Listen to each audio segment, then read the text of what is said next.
हिंदू विवाह एक रहस्य। आइए जानते हैं कि इसमें ऐसा कौन सा रहस्य है जो हमें औरों से अलग करती है।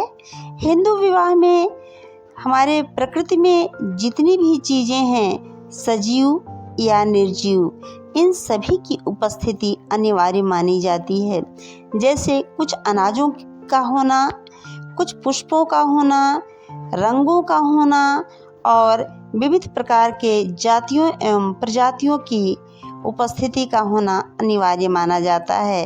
कई प्रकार के विधि विधान तथा अनुष्ठान भी किए जाते हैं, जिसमें हवन बहुत अनिवार्य माना जाता है, क्योंकि उसमें अग्नि पूजन किया जाता है। हवन में जितने भी सामग्री डाले जाते हैं, जो भी पूजा पाठ अनुष्ठान होता है, तो उसमें जो जितनी भी सामग्री डाली जाती हैं, तो वो सारे चीज़ घी हो, कई प्रकार के जैसे आम की लकड़ियाँ, पीपल की लकड़ियाँ, तुलसी की लकड़ियाँ, बहुत सारे ऐसे लकड़ी होते हैं जिनका होना हवन सामग्री में अनिवार्य माना जाता है, जो कि हमारे स्वास्थ्य की दृष्टि से और हमारे पर्यावरण सुधार की दृष्टि से आवश्यक माना जाता है। हिंदू धर्म कोई मजहब नहीं है, बल्कि यह प्राकृतिक धर्म है और मानव धर्म है, क्योंकि प्रकृति के अंतर्गत जितनी भी चीज़ें हैं, सभी चीज़ों की उपस्थिति अनिवार्य मानी जाती है, तब जाकर विवाह संपूर्ण हो जाता है। कई प्रकार के देवी देवताओं की उपासना भी की जाती है।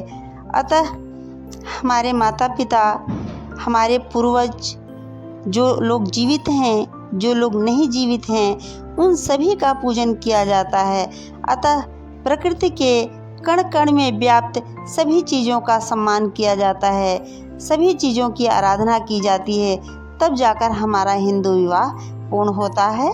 हम कह सकते हैं कि हिंदू विवाह एक ऐसा विधि विधान है, एक ऐसा कार्य है जो कि समस्त वैश्विक स्तर पे एकरूपता स्थापित करने का कार्य करता है।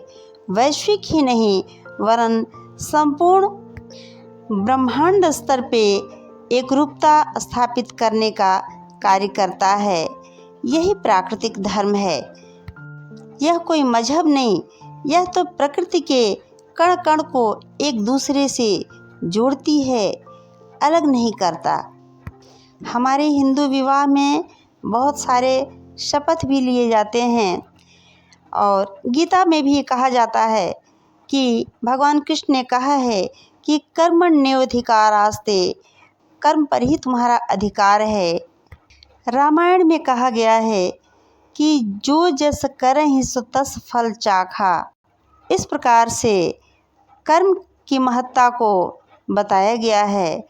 तो हिंदू विवाह संपूर्ण रूप से हमारे वैश्विक स्तर पे एकरूपता स्थापित करने का कार्य करता है, न कि तोड़ने का। धन्यवाद।